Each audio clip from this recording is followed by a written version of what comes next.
Okay, so let's wait till we have a couple of people in house and then we can start.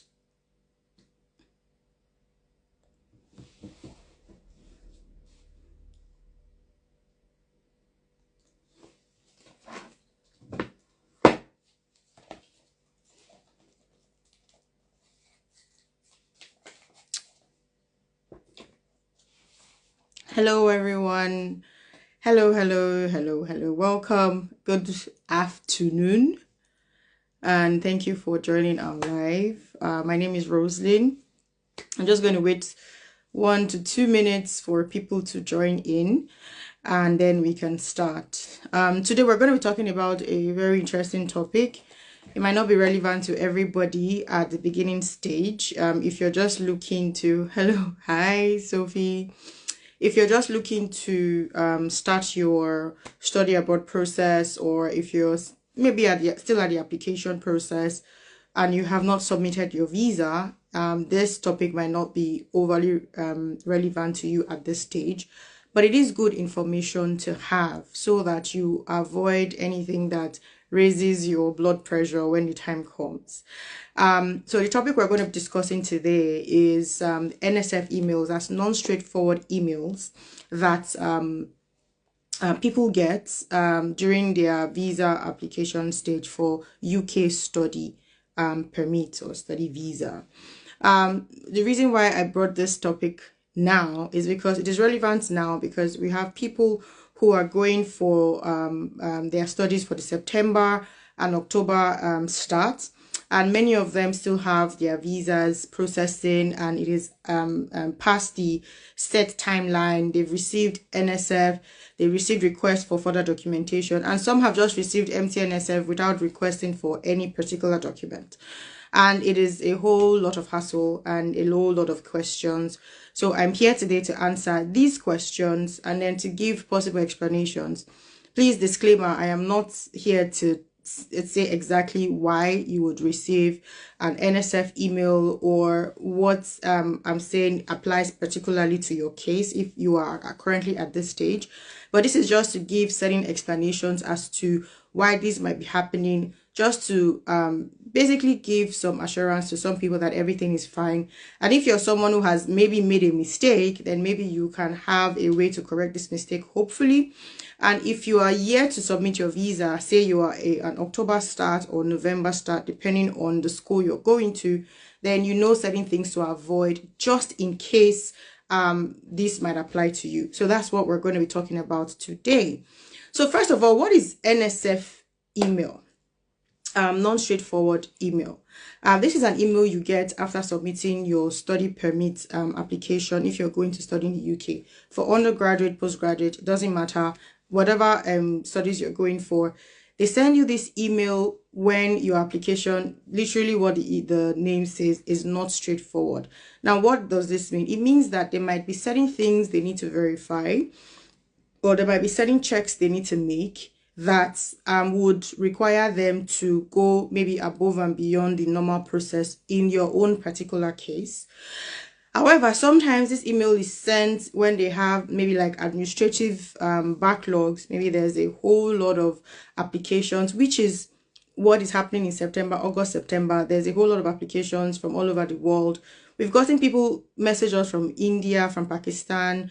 We also have an office in Ghana, so we get inquiries from Ghana. So you should know that this is not something that is peculiar to the Nigerian case. It cuts across all countries as long as people are making application to study in the UK for this September-October season.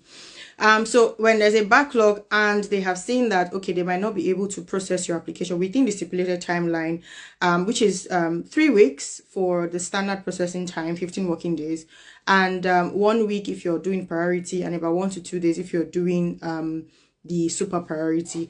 You get this email if they know they're not going to finish right before that stipulated time. Now, if you paid for super priority, which is about £500, and you've gotten an NSF and your application ends up taking the normal 3 weeks, then I would say, in my own opinion, that you've just wasted your money, because whatever it is you were trying to avoid by putting in an application to get it out faster, you were not able to do so. So now I'm going to tell you some of the things that you can do to maybe avoid an NSF if it is not because of administrative purposes, right? If it's administrative, there's really nothing you can do. The timeline is the timeline. It takes that time. You're going to get your visa approved. But there are certain things that can cause an NSF if it is not empty. Okay, so it comes in with a request. So the request might take different, I would say maybe reasons or topics or different requests. It might be due to financial. So I have a note here so that I can think well and I can give you very relevant information. Yeah. It might be due to certain documentations that you have not submitted, or documents that you have submitted that is not maybe legible, you have not scanned in the appropriate way, or you have not uploaded maybe the complete document. So some people, for some reason, maybe you have your bank statement, it is about 20 pages, maybe you have a lot of transactions, I don't know. And then you didn't scan the page 19 or page 20 or whatever. If you're lucky, you get an NSF for an updated statement, right? So if it is a case of documentation, you're going to get a request requesting that you submit a document. So it might be an updated bank statement if your bank statement is 30 days and beyond, as at the time you submitted your biometrics, right? Maybe sometimes as at the time you submitted your application, initially it was as at the time you submitted your biometrics that we used to advise people, but after a while it now became as at the time you submitted your application. So we to be safe, we just advise as at the time you submitted your application, your bank statement should not be older than 30 days. Now, if it is older than 30 days, then you most likely will get an NSF email requesting for an updated bank statement. And please, please, please, you have to ensure that you are monitoring your emails when you apply for your visa, because this email can go into your spam. It has happened and it has led to countless refusals for some people who never saw the email because it was in their spam, and the timeline that was given got exhausted and then they got a refusal. The good thing with this is that you can always reapply, and if that is the only reason why they give you refusal, you can get your visa approved. But the bad thing is that you're going to be spending another application fee, right? So if you have too much money, then maybe not, don't check your emails. But if you don't have too much money, please be a hawk and be in that email, checking the junk and checking your main email. And also for maybe Gmail, if you use Gmail and Gmail separates your emails into social updates, blah, blah, blah, blah, all the many boxes and all that, please also check all those extra folders in case you have automatic an automation set up to send certain emails to certain folders. So also check those folders. For me, I removed all those nonsense. All my email comes into my inbox. If I don't want the email, I simply just delete it, or delete emails from a particular sender. It works better for me that way. So but do whatever is good for you. So you might be asked for an updated bank statement, like I said. Now, if you also have certain transactions in your bank statement, you might be required to submit an explanation. So it can be for anything. It can be for inflow, it can be for outflow, and it can be as little as 200k, because I've seen a case where somebody had an inflow of 200,000 and they were requesting what the money was for. 200,000 is not even up to £100 with today's exchange rate. If you're working with Naira, if you're watching this video later and you're not a Nigerian, it's not even up to £100, and they requested an explanation for that. So if you have certain inflows, outflows that just do not have explanations, then you have to be ready for an NSF, or you can be proactive. If you're working with somebody like us, we can already have it in your covering letter explaining the inflows and outflows and providing any documentation that is required. So maybe you paid for something, you have the receipt, or somebody paid you for something and you have the evidence of that. You can just beforehand submit it so that you do not they do not require any further explanation from you, thereby elongating your processing timeline. Then it can also be because your bank statement is not clear. Now I'm focusing on bank statement, yeah. it's not clear. Now, there's a particular size that you can upload. You can't go over to 2 MB or thereabout. So if you have a very large file, you might have to compress it. And when you compress it and it's not legible, it's not, you can't see it, then it might ask you for an updated one. But this is even for people that at least scanned well and then they use the document compressor and then the thing is no longer very clear. I'm talking now, I want to face you people that will go and snap your document. If you're not uploading something that is was digitally created and is already in a digital format, you put your statement on a table, the table is not clear, you still have some things around, and you're snapping, and you're not even snapping clear picture, and you're uploading that for your visa application for somebody who is a serious person to review your application and find out that you're not a serious person. Because what is wrong with using a document scanner such as Cam Scanner or going to a cyber cafe to properly scan your document? Why will you be snapping picture and you have 4 or 5 pages? How do you even combine? And then you're uploading 4 different documents as your bank statement. So they should be opening one by one and then be seeing which one is number 1. And you don't even name your documents properly. So you don't even know if this is supposed to be a bank statement. It's showing maybe the capture dates, the phone, Samsung, whatever. It doesn't make sense. Okay, so you need to name it appropriately and it needs to be clear. People have actually gotten rejections due to this. This is not something that is fleeting and you can just make a mistake with. It is something that has gotten people visa refusal. So you need to be very serious with that. Okay, now another documents that can be requested might be for work reasons. That's your professional evidence that you have provided or you have failed to provide. So if it has been a while between your previous last educational qualification and the new educational qualification you're going for, you need to be able to fill that gap up with some thing that you have been doing. So either you were doing some further study, maybe some professional courses or stuff like that, an internship, you were working, if you were a mom, you were raising a family, you need to be able to cover for the times, the gap that you have between your last study and your current study. So if you do not properly provide references to cover for this period, they might be asking you to provide further references. Now, even if you have provided references and it doesn't cover entirely, right, they might be asking you to still provide something that you have provided.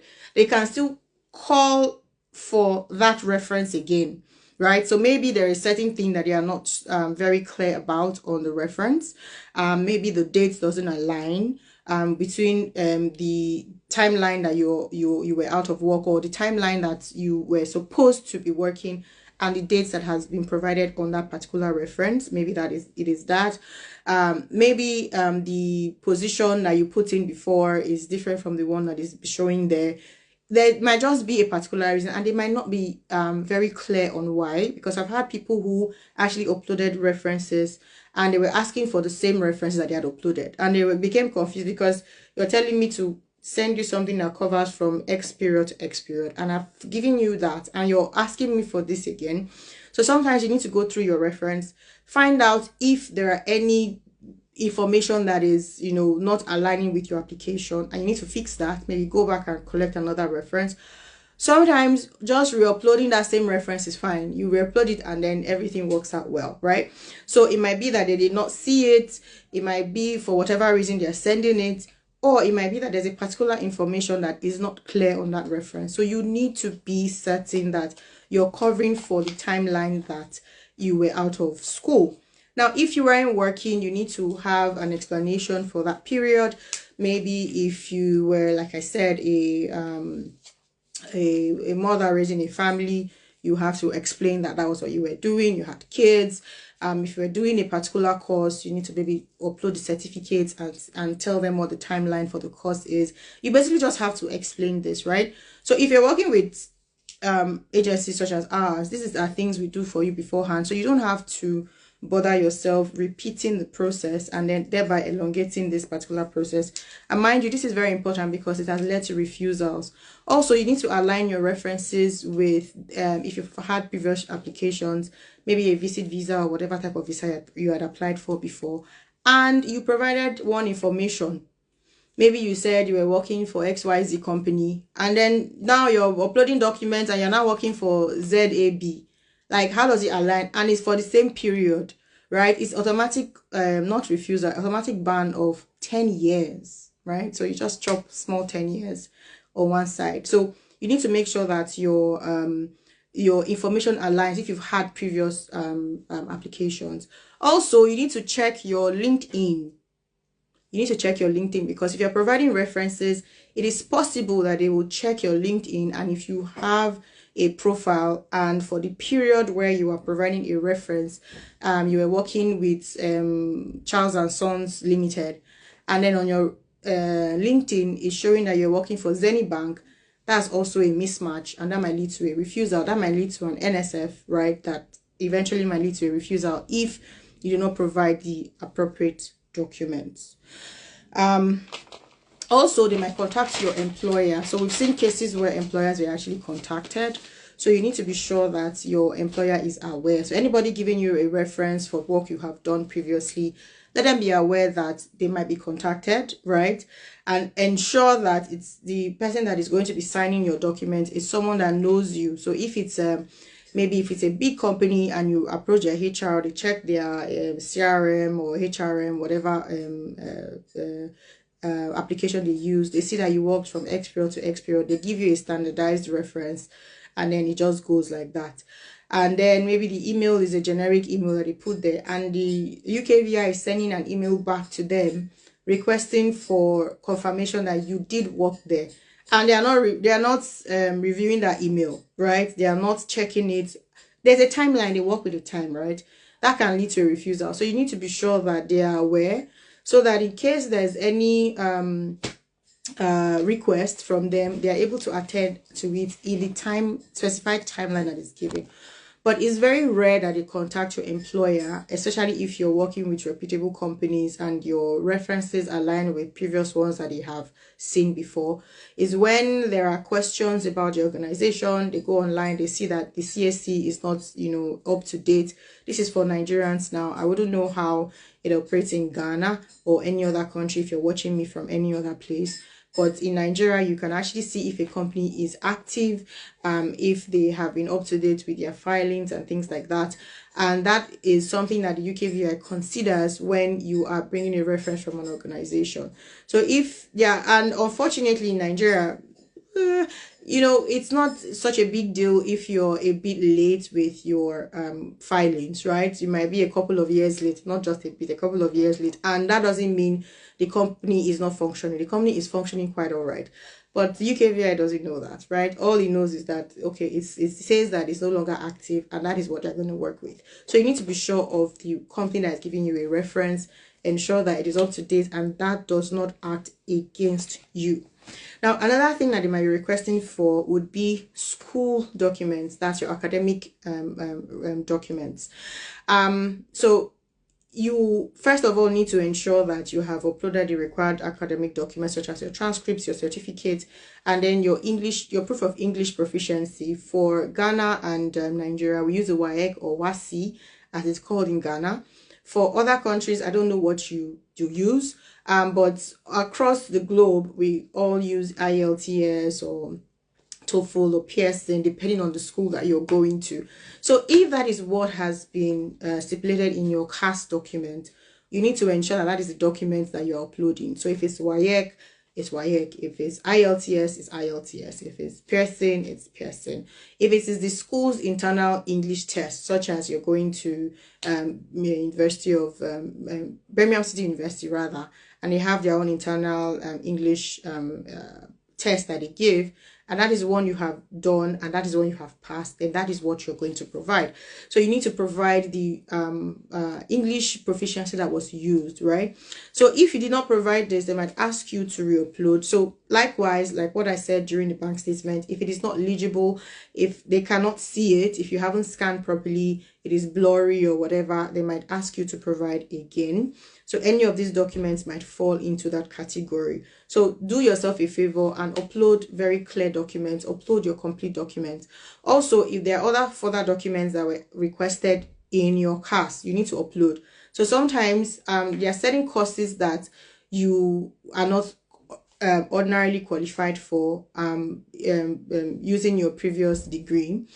Say maybe there's a misalignment between what you did and what you want to go for. So sometimes your work experience can now stand in as the extra qualifying conditions that they used in giving you that admission.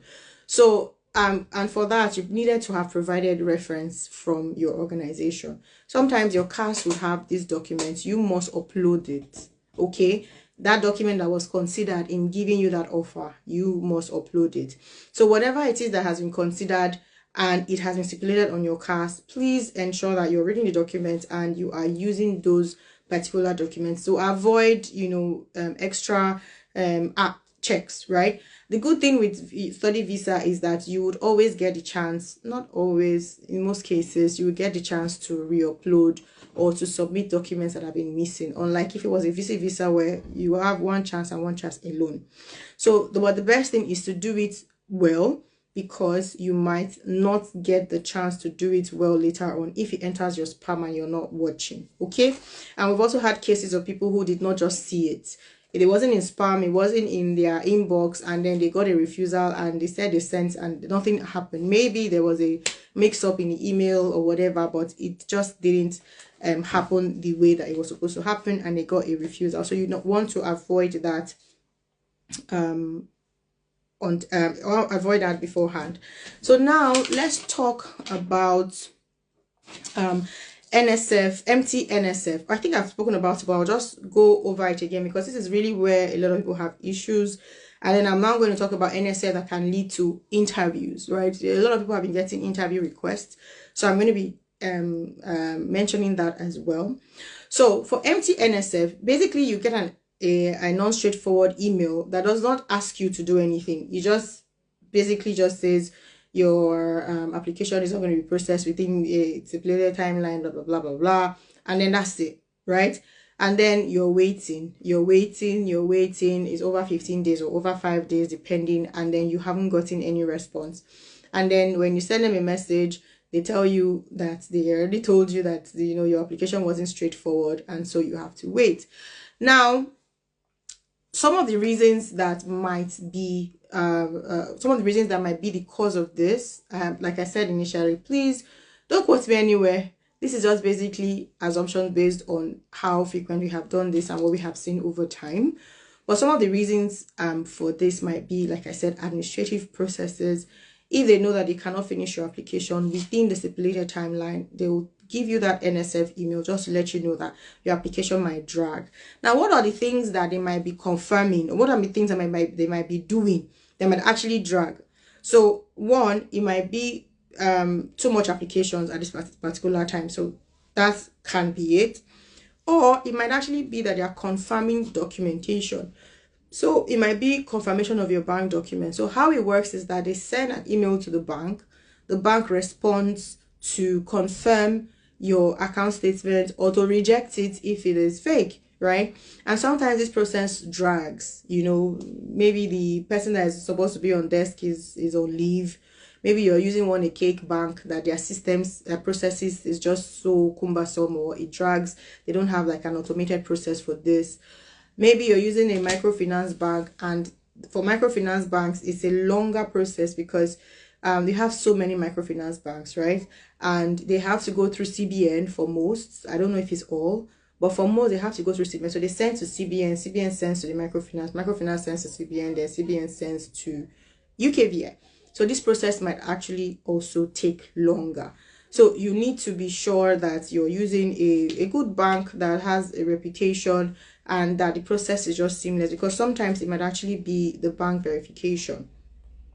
Let me see the other verification that I have. Yeah, it might also be that you're verifying your previous employment details. If you had other documents that you provided, I don't know why you want to provide maybe your landed documents or whatever, but anyways, some people do. If you provided any additional documentation, they might want to verify. Then it might also be your academic documents, because they have seen a lot of certificates and transcripts and whatever from all the institutions that we work with, right? So if yours is different for whatever reason, they might want to verify either from your school, or they might want to verify from the school you're going to. So they might just want to check that this person was checked. The process of getting this person, maybe the transcript was legit. We've had cases where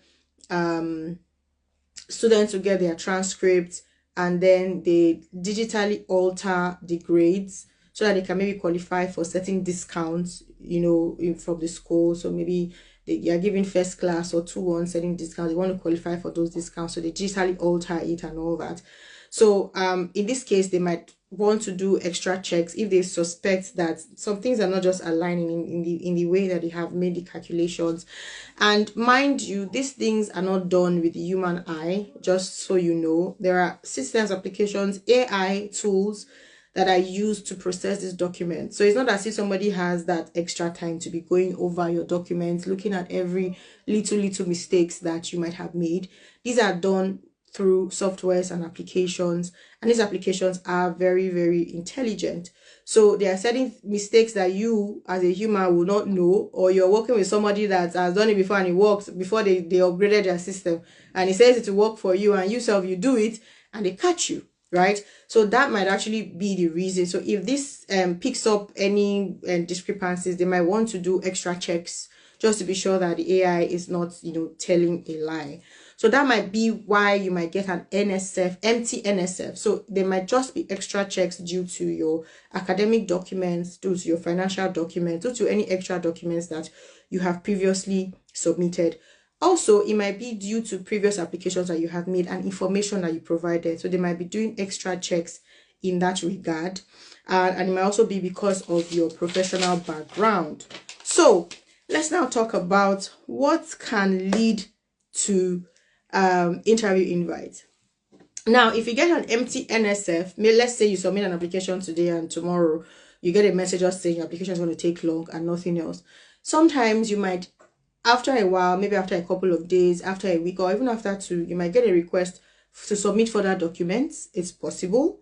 You might also get a request to come for an interview, right? So why might you have this? There are certain people that we work with, and we just know that there's a high chance this person is going to get an interview. There's a high chance this person is going to get an interview because your circumstances just warrant it, right? There's just further information that they'll be requiring from you that is not possible to provide during your application. So they're like, okay, we need to talk to this person and get further questions that we have sorted before we can either approve or deny this person. And so most times we anticipate and we're already training you for the interview and what kinds of questions you need to be working with. Okay, so I'm working from home and my son is just bringing... Okay, thank you very much. Thank you very much. Yeah. Thank you very much. Okay. Yeah. Yeah. I did. All right. I'm so sorry for that break in transmission. I had a call on my other phone and he just wanted to give me the phone. Okay. So where was I? So interviews, right? So we just know that this person is going to get is possible. So what are those things that we see that might actually increase the possibility of an interview? One, if your course you're going for doesn't align with what you've studied in the past or your previous work experience. So maybe you read English or you read Agric. Maybe Agric is even okay if you're going for public health. Maybe you read maybe international relations or economics and politics, political science, and then you're going for data science or you're going for public health, adult nursing. Where is the similarity, right? So in a lot of cases, schools might have conversion courses. So even if you're coming from another background, they might still give you admission because they know that they will help you to transition from whatever background you're coming from into that particular course. Then sometimes the school will consider your work experience if your previous education does not align with it. However, that is the school doing their checks. That is the school making sure that you are able to come into the program and succeed while doing the program. UKVI was not part of the process, right? Your visa officer needs to also be convinced. And so sometimes you might actually get a request for an interview where they ask you questions about what your motivations are, why you decided to go for this course, what are your future plans, what do you plan to do when you come back, why did you choose the UK, why that particular school, what other schools did you consider when you were considering this course, because you must have seen other schools, looked at their curriculum, found out that this particular school had what you were looking for, what was missing, and then that is why you're going with them. So they need to be convinced that you actually know what you're doing. Okay, so it might be that. It might also be because you have had previous I would say maybe refusals or previous applications with the UK.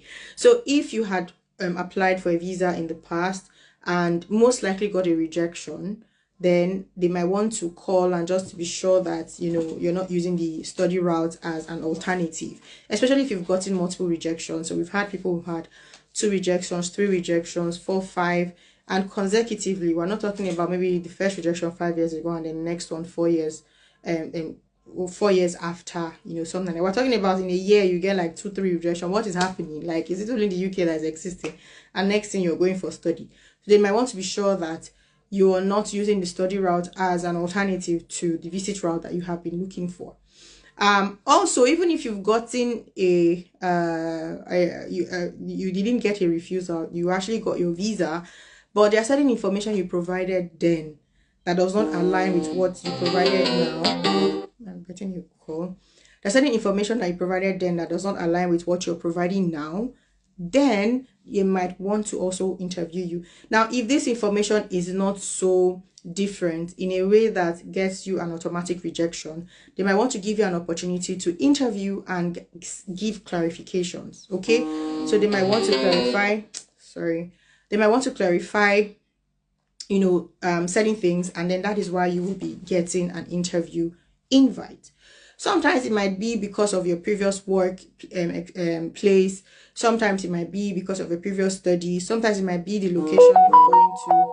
It might be whatever reason that aligns with your school and your particular qualifications, in the UK. Sometimes it might be the documents that you have actually also provided. How did you get this money? You graduated maybe 2 years ago. Next thing, you have multiple millions to be able to sponsor yourself to school. What did you do? How did you come about this money? Did you inherit it from your parents? Did you have a property that you sold?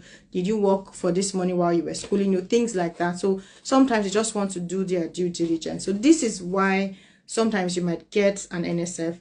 And a lot of times, if you've had maybe previous history, or if your academic background is a bit shaky, or there's a mismatch between your academic background and what you're going for, you might be expecting an NSF. But sometimes it just comes randomly for other reasons that we cannot predict.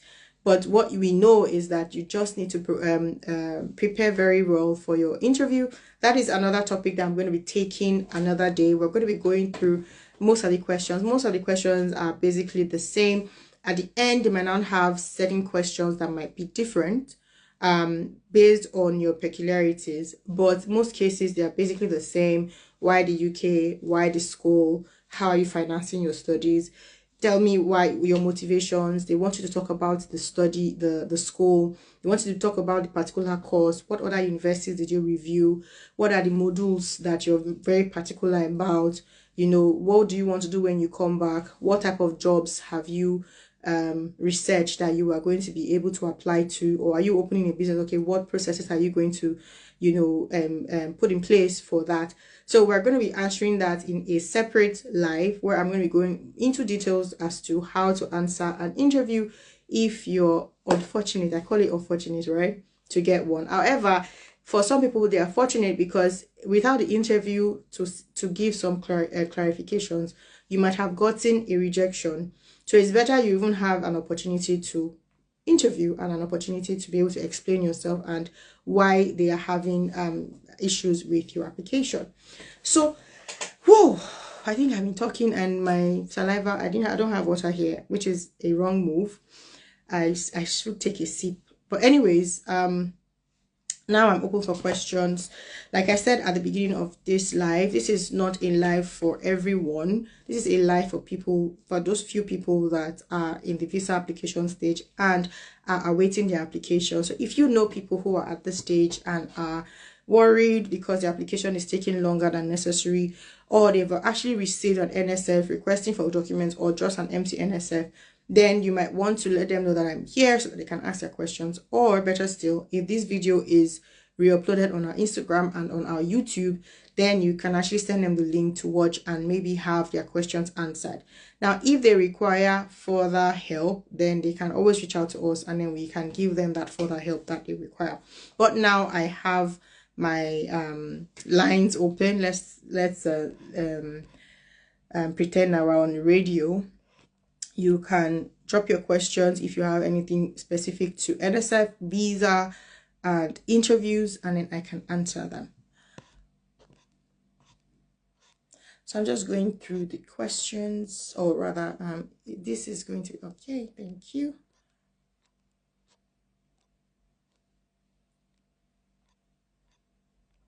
Okay, so we don't have any questions yet. Guys, do you have anybody in this particular stage or soon to apply for their visa that have not applied for their visa?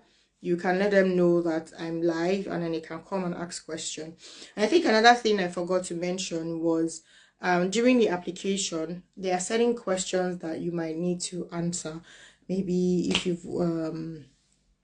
you've worked in a particular type of organization, maybe the military, a security company, and things like that. If you actually click yes that you have worked in such an organization, you might need to an NSF because they might want to know more.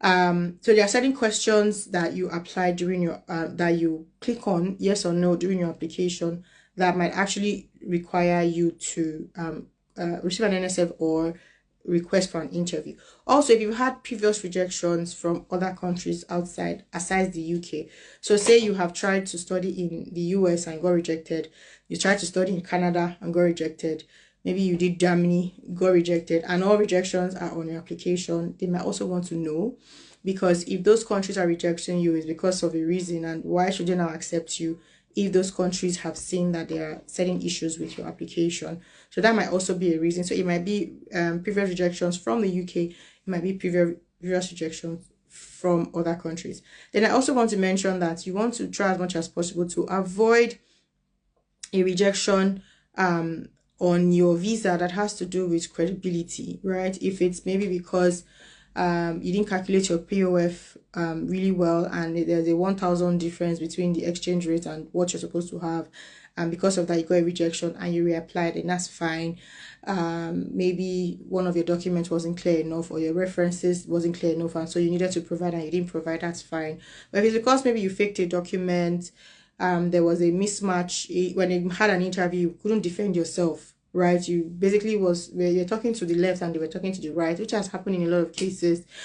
If it's anything that has to do with your ability to study because they don't trust that you actually will be able to do so, or credibility about certain documents that you've applied with, then you might not be able to get a study visa again to go to the US, go to the UK, because there's no school that you apply to study that eventually will not require you to answer any questions about previous trials that you've had with the UK. And if you've gotten a refusal, they would want to see the refusal letter. And if the letter has anything to do with your credibility or you had issues with documentation that were falsified, then they would withdraw the offer from you. Why? Because they do not want to waste their cash and their time on someone who might get a refusal. Now, if you have gotten a refusal and you lied to the school that you haven't gotten a refusal because you don't want the school to withdraw their offer from you, and then you apply, and then the UKVI also rejects you, and then the UKVI now says it's because of previous rejection, and they put it there, and then you go back to the school and say, sorry, they rejected me, give me my money. I'm sorry, your money is gone because you lied and you wasted the school's time. So whatever amount you have paid as a deposit is gone. The only time you'll be able to get your money back is if you are refused for I would say credible reasons, right? And the school also has a policy of refund, then you'll be getting your money back. So it is very, very, very, very a very serious case, and you've had people who have lost a lot of money during application and also lost a lot of money to the school because they have not been able to get their money back. So you have to do the right thing and ensure that you are not going to cry at the end of the day. So I don't have any questions. I am just assuming that you guys do not have questions that are around NSF. Maybe we don't have people here who are currently at this stage. But I know that we do have a lot of people who have come to us. So hopefully they find this video when we've uploaded it. So yeah, I think I'm done with what I have to say. Thank you all for coming. All you that have joined, thank you for coming. If you have any questions, put it in the comment section or send us a DM. If you're on YouTube, I think there's a link on YouTube that takes you directly to a WhatsApp number that you can ask questions. If you want to speak to me directly, you can ask for Rose, or you can just request to speak to our visa team, and then you can get your inquiries responded to. Queen Mary J says, how many days or weeks does it take to get visa after submitting the request of NSF? So it all depends on the request and how long it took you to submit it. So if they send a request today and you submit it tomorrow, then it might just delay your application by 1 or 2 days, right? They might pick it up again. But if it's a request that takes you time, maybe they give you 5 days to submit the request and it takes you time. If you have to go and get a reference from a company, and let's say you worked with Zenith, you can't just walk into the bank, go to HR and say, HR, give me reference. No, there's a process. You go to HR will this person will sign, that person will type. This process might take longer. So it might take you longer to actually get that document. So that might actually elongate your time. So if it is something that is within your power to get within a day or two, then it might not delay your application for too long. If it is a thing that takes you longer, then of course your application is going to take longer, because it's not as if when they open your application and everything is correct, they process it and they approve.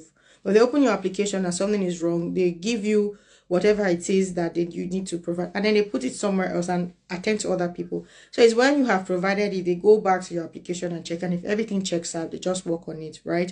So those days that you have missed are gone, but the longer you spend getting those documents, the longer it is going to be for you. So that is why sometimes you need to be proactive.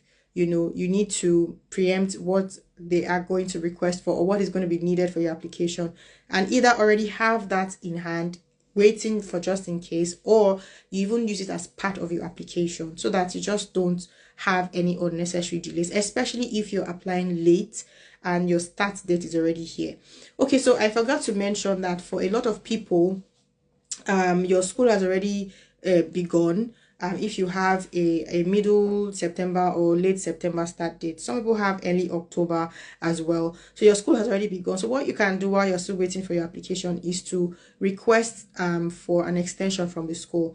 Now, I'm not talking about the finance team, because I was talking to someone who said, oh, they reached out to the finance team, and I don't know the response the finance team gave them. They are not the one responsible for extension. You need to talk to the admissions team, okay? They need to be the one to officially give you an extension. It is very important, because even if your visa comes out and you're no longer able to resume, then it's a waste. The highest you can do is to reapply for the next session, and hopefully by this time you reapply early. So you need to get a new CAS, you need to do everything from scratch. The only thing that you probably have guaranteed is your admission and then your deposit that you have paid, but other than that, you're starting everything again. So ensure that you have it in an email. So request from the school in time, ask for an extension, and let them know that you're still waiting for your visa application. And you can also back it up with a call. So put a call through to the admissions team If you can get in touch with your faculty, also do so as well. Ensure that you are keeping them up to date. Mails should be flying left, right, center, because you might also need that at the point of entry. If your course start date is far behind, you might need to show proof of the school's approval for you to come in even after your course has started. Then some schools have online starts. They can actually onboard you online, and you can start to do most of the processes that you'd have done physically. The online part, they allow you to do online, so you have already enrolled, you're registered, maybe you've updated your payments and all that, so you're just waiting to land. So some schools might actually give you that, but unfortunately there are other schools who would not. If a particular last start date has passed, then that's it, you have to go to the next session. They will not allow you to come in. So but the best thing is to ensure that you're in touch with your school. Tell them, let them know what is happening, put a call. Sometimes they have policies, oh, we don't do this, but when you call and you plead and you're able to touch the human side of them, they can always adjust and put these things in writing. Then also you can send emails. So once it is beyond your the service timeline for your particular application, so be it priority, super priority, or the standard processing time, once that time has elapsed, so 15 days for a standard processing time, you can send an email, a paid inquiry. So you can send an email requesting for updates on your application and letting them know that your course is starting soon. So with that, most times I wouldn't say you'll be so successful, let's just confess, because you might get a generic emails letting you know that they are still working on your application and you should wait. But other times it is good, because that is when the next day you are getting a request for interview, or you're getting a request for further documents. So they are just kept your application one place since, and they are not attended to it because they knew that there was something wrong with it, but they had not sent you what they required from you in order to proceed with your application. But sending that paid inquiry had brought your application back to the forefront, and they had moved over to the next process. So be it an interview, be it further documentation, or be it even them now working on your application. So sometimes it's okay to send. You might not get a positive response, in the sense that they might just give you a generic answer, but sometimes it might lead to an action that can be positive for you.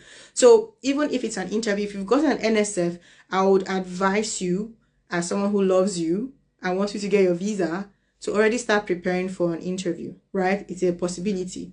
It's a very big possibility. It can come in 1, 2, 3 days, 5 days, 1 week after your initial NSF email. So start preparing for an interview. Don't worry, we're going to do a session where we're going to go through the questions and all, and you're going to have that as a playback, on YouTube, and you can always use that to practice. But if this is happening to you now and you cannot wait for that long, then you can also reach out to us.